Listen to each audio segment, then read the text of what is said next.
To print a large image across multiple pages in Microsoft Word, start by opening a blank Word document. Next, insert the image you want to enlarge by selecting Insert and then Pictures. Once the image is added, resize it to your desired poster size. After inserting the image, click on it and drag the corner handles to enlarge it. For more accurate sizing, use the size options under the Picture Format tab. Make the image larger than a single page so it spans multiple pages when printed.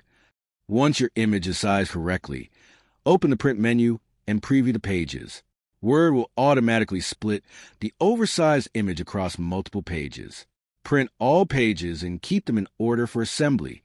After printing, trim the margins if necessary and carefully align the image sections. Tape or glue the pages together from the back side to create a large poster.